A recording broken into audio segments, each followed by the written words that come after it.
Hola a todos, espero que estén bien. Soy Daniel Vargas y hoy vamos a hablar de los parámetros del sonido.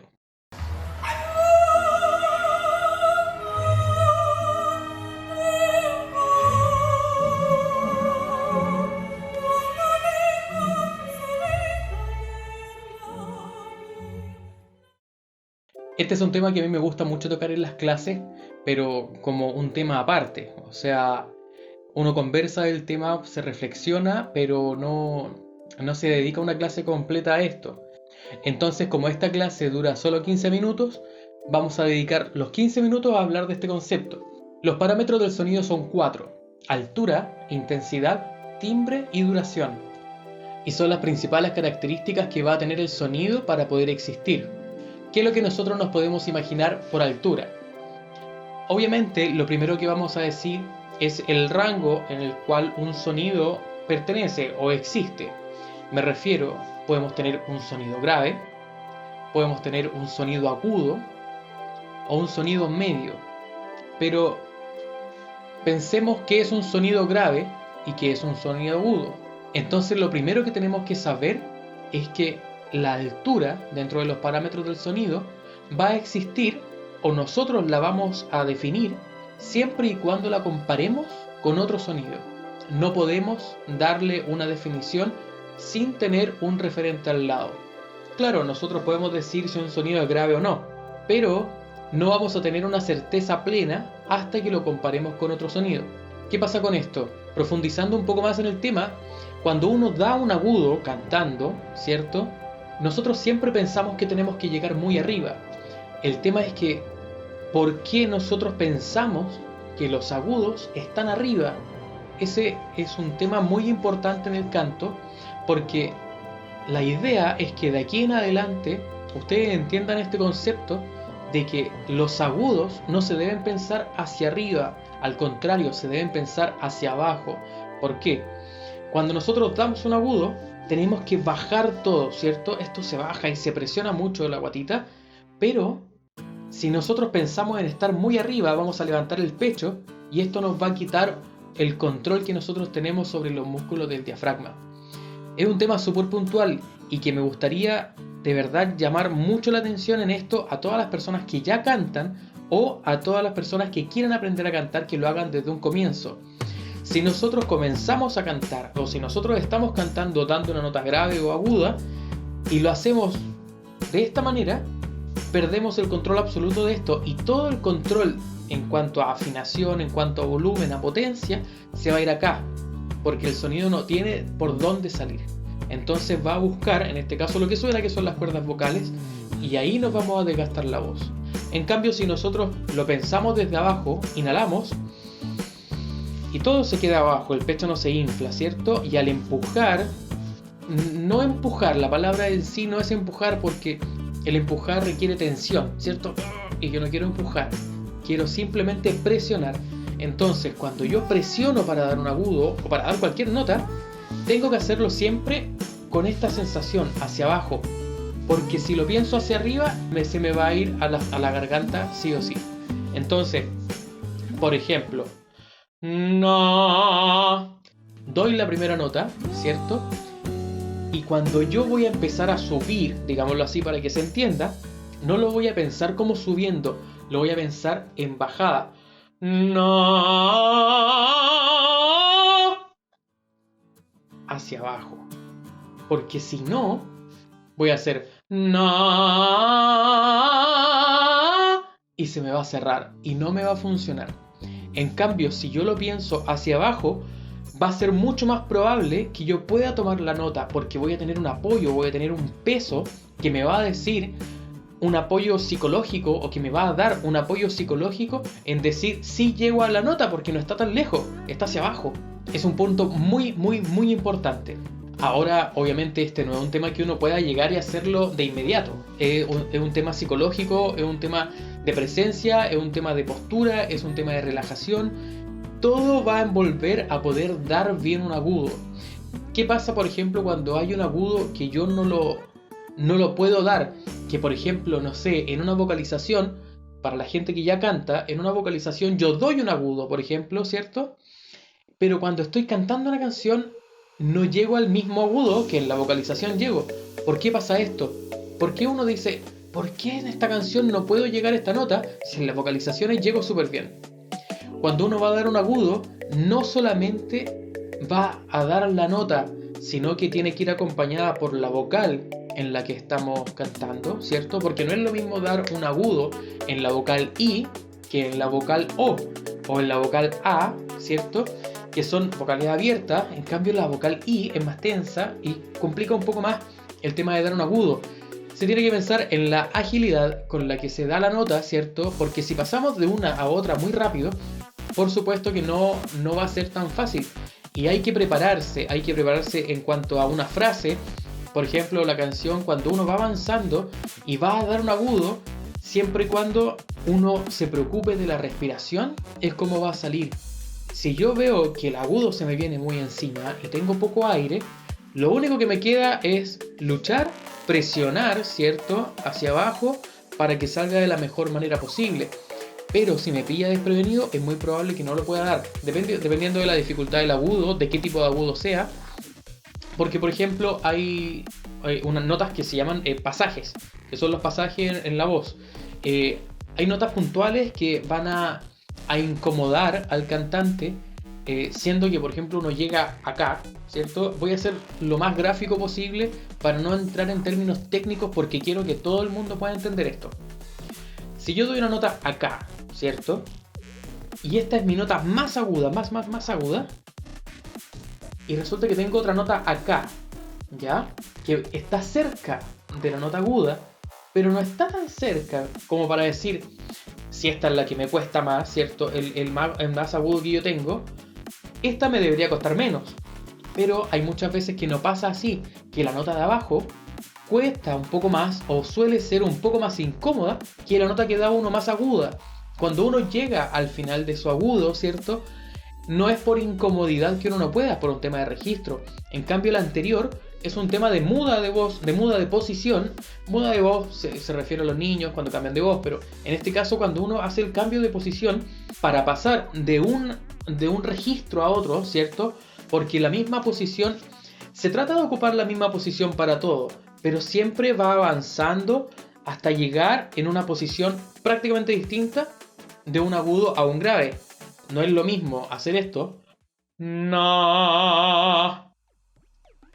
a avanzar a una nota media, no, o más arriba, no, no.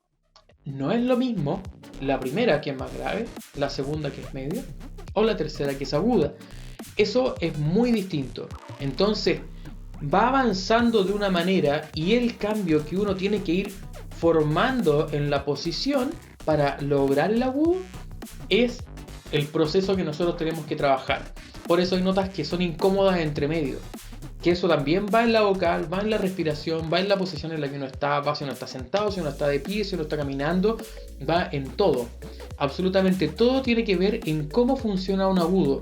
Por eso es que hay canciones que salen bien, hay canciones que no salen tan bien, a pesar de que tienen registros muy parecidos. Si al final fuera simplemente por tener un registro agudo, cualquiera canta todas las canciones que sean agudas y se acaba el problema. Pero esto va mucho más allá de eso. Esa es, a grosso modo, así muy rápidamente, la altura, ¿ya? La intensidad, ¿cierto? Ustedes piensen en sus casas, ¿qué puede ser intensidad? La intensidad va a ser el volumen. Esto se los trato de explicar a mis alumnos siempre de la misma manera y es como lo estoy tratando de hacer acá. Al igual que la altura, la intensidad también es comparable con la nota o con el sonido que uno tiene al lado. Porque un forte, como lo di recién, ¿cierto? No es lo mismo no a darlo no, ¿cierto? Que sea más fuerte. No es lo mismo, pero también es comparable. Porque si yo canto no y después hago no, pero ahora lo comparo el primero con el segundo y hago no y el otro no. Son diferencias que uno puede notar siempre cuando tenga a una nota al lado o a un sonido al lado con el cual comparar. Este punto es muy importante al cantar porque en base a la intensidad es como se da gran parte de la interpretación, por lo menos vocalmente. En cuanto al volumen que uno ocupa al cantar, depende de la frase, depende del contexto, depende de la época, depende de muchas cosas, el cómo uno lo va a hacer, el mismo vibrato, todo forma parte de la intensidad.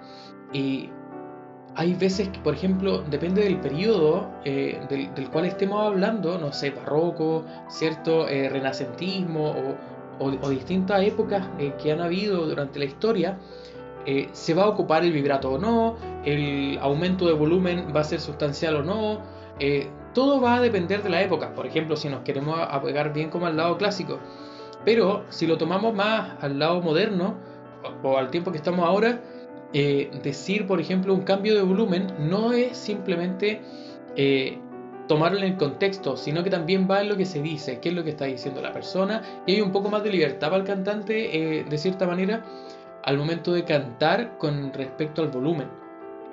Uno lo maneja en base al contexto y en base a lo que dice la canción. Muy importante no tomar a la ligera esto.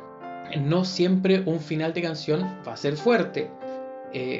Uno puede sorprender a la gente y muchas veces las canciones que más les gusta a la gente son justamente las canciones que las sorprenden con cosas inesperadas. Cuando uno va a la mitad de la canción en el clímax, ¿cierto? Y va a dar un agudo y ese agudo, en vez de darlo fuerte, uno lo da piano, va a causar un choque en la persona y va a ser algo inesperado, por lo cual le va a llamar la atención. Hay que buscar mucho esas cosas también. No solamente dejarse llevar por la emoción y cantar lo que a uno le venga en gana, entre comillas, obviamente, siempre responsablemente, pero hay que tener mucho cuidado con el tema del volumen. Hay que saber utilizarlo y si uno lo sabe utilizar de buena manera, a la gente le puede gustar mucho. Y ese es el tema, juntar la altura con la intensidad en cuanto a la interpretación de un cantante, lo va formando a uno para tener una idea completa de qué es lo que está cantando, ¿ya? Tercer parámetro del sonido es el timbre, ¿ya? No tienen orden de importancia, no tienen orden alfabético, altura, intensidad, timbre, duración, va a ser así. El timbre, aquí yo me quiero detener un poco porque el timbre pasa que tenemos el sonido del piano, por ejemplo, ¿cierto? Y que si yo grabo un piano o estoy frente a un piano, yo sé que es un piano. Este ejemplo yo lo doy en la clase con mis alumnos donde hay un piano eléctrico o un teclado. Y en el teclado, por ejemplo, yo voy y pongo el sonido de una guitarra, ¿ya? Pongo el sonido de la guitarra, lo reproduzco, ¿cierto? Toco, le pregunto a mi alumno qué está sonando y me dice una guitarra. Pero no es una guitarra lo que está sonando, es un teclado y sigue siendo un teclado. Entonces, ¿por qué la persona se confunde? Por el timbre que logra tener el teclado. ¿A qué me refiero con esto? El timbre es una ayuda para encontrar el origen del sonido. El origen, la identificación del sonido en sí. El timbre que uno maneja, ¿cierto? Va a marcar un sello muy importante en la manera de cantar de una persona o en la manera en que a uno lo reconocen como cantante.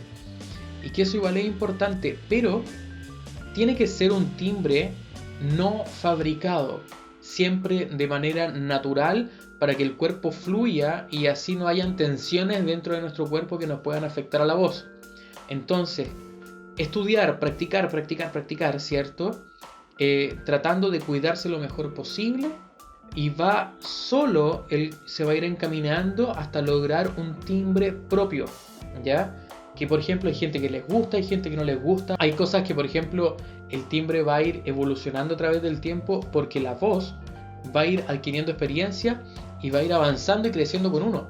Entonces la voz va a ir cambiando. Aparte, por ejemplo, en el hombre se demora mucho más tiempo en llegar a la madurez, no sé, 40 años. En cambio en la mujer no. En la mujer a los 20, 25 años ya tiene una voz muy parecida a la que va a tener a los 40 y eso no cambia mucho. Entonces hay un proceso, hay un camino que uno debe recorrer para ir identificándose e ir conociéndose, pero siempre con responsabilidad y siempre con un gusto al final. O sea, si a uno no le gusta su voz, ¿cierto? Aprende a conocerte y aprende a quererte con la voz que tú tienes, porque al final es la mayor virtud que puedas tener, siendo que pensando que eres una persona que ya canta o que está aprendiendo a cantar. eh, la voz es un don, pero también es un aprendizaje muy arduo que se debe trabajar, y, y con eso no va a haber más problemas, y son bendecidos los que lo hacen porque al final es un don, como lo decía. Entonces hay que disfrutarlo. El último parámetro del sonido es la duración. La duración, al igual que la altura, al igual que el timbre, al igual que la intensidad, se compara, ¿ya? Un sonido corto de un sonido largo. Todo esto nos va a llevar a cómo nosotros avanzamos, cómo nosotros cantamos, ¿cierto? Cómo nosotros damos una nota que es larga, o una nota que, por ejemplo, tiene algún silencio, o de repente que son cortes abruptos que hay dentro de una canción. Todas esas cosas nosotros las tenemos que saber manejar para dar una mejor interpretación. Son en este caso, cuatro términos que yo estoy poniendo en la mesa para conversar un poco, para formar una reflexión en ustedes cantantes que al final nos va a ayudar mucho a la interpretación, pero no a la interpretación de los gestos que uno pone, de los movimientos que uno hace en el escenario, sino que es mucho más que eso, es un tema interno, un tema intrínseco, que va a hacer que la gente solo al escucharnos pueda sentir cosas, que no es solamente visual. La música no es visual, lo que sí uno puede ayudarse con el movimiento, uno puede ayudarse con la expresión. Pero piensen que la técnica vocal estaba enfocada a cantar en teatros donde habían, no sé, 800 personas, ¿cierto? Quizás más, dependiendo del teatro, donde la última persona del teatro tenía que alcanzar a escucharnos y sentir las mismas cosas que la persona que estaba en primera fila. Y eso, la última persona no nos iba a poder ver. Entonces, tenemos que pensar primero en proyección, ¿cierto? Que eso lo vemos con el lado de la técnica vocal en sí.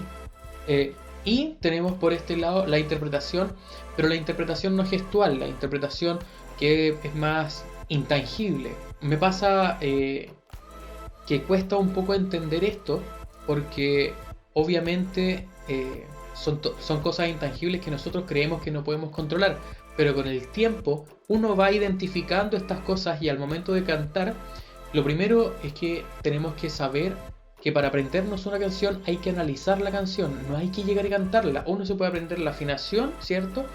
La melodía, y uno se va a aprender la letra, pero eso no significa que no sabemos la canción. Hay todo un proceso detrás que es un aprendizaje que toma, no sé, depende de la canción, meses, que al final hacen que uno se sepa la canción al revés y al derecho, pero de cómo uno quiere expresarla, de cómo uno quiere hacer que la gente sienta con eso. Y eso es muy importante. Uno se debe a su público, ¿ya? Y uno lo hace para que la gente sienta cosas. Pero todo parte por uno. Lo que yo siento es lo que yo quiero transmitir. Entonces, apréndanse la letra, pero revisen la letra, lean bien lo que dice, averigüen de repente de una canción dónde fue creada, quién la hizo, en qué época vivía, qué momento de su vida estaba pasando. Hay muchas cosas que uno puede tomar para saber qué quiso hacer el compositor con esa canción, qué quiso transmitir, porque al final nosotros somos intérpretes del compositor, nosotros no somos los autores de las canciones. Obviamente nosotros le podemos dar un sentimiento, pero lo que estamos haciendo nosotros es un poco traducir lo que quería hacer el compositor, y que eso no se nos puede olvidar. Nos debemos al público, nos debemos a nosotros y nos debemos al compositor, a mi gusto, ¿ya? Porque obviamente va a depender de la intención de cada persona, qué es lo que va a hacer en realidad con eso, ¿ya? Creo que se me acabó el tiempo, se me hizo súper corto el video, y espero que en cierta parte a ustedes igual. Los dejo invitados para participar en estos videos, para invitar a más gente, que podamos conversar de esto. Si tienen dudas con respecto a los parámetros del sonido, altura, intensidad, timbre y duración, nos pueden hacer las preguntas, porque estamos muy abiertos y muy dispuestos a poder responder, a poder conversar, a poder hacer de repente alguna transmisión con gente que quiera participar, que quiera hacer preguntas, que quiera mostrar ejemplos, que quiera debatir algún tema, quizá algo que quizá puede que no esté de acuerdo con lo que yo digo, poder plantearlo y conversar al respecto. La idea es formar una conversación, un feedback y un aprendizaje entre nosotros mismos.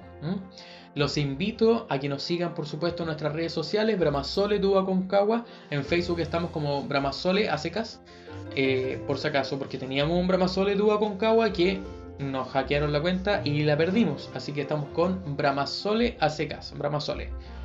En YouTube estamos como Bramasole du Aconcagua, al igual que en Instagram, Bramasole du Aconcagua. Nos pueden contactar por ahí. Pueden tener nuestro número de teléfono, acceso a todo para poder conversar con nosotros. Si quieren tomar clases de manera particular, tenemos clases virtuales con apoyo, tenemos material de apoyo, tenemos videos, tenemos videollamadas y grabaciones de videos con respecto a responder dudas del alumno o a corregir ejercicios del alumno, vocalizaciones, canciones, ¿cierto? Que nos mandan los ejemplos, nosotros grabamos un video para el alumno y se le envía de manera personalizada a esa persona. Hay muchísimas cosas para poder hacer y trabajar, así que los dejamos invitados a los que quieran participar, sean bienvenidos y eso, muchísimas gracias, que tengan una buena semana.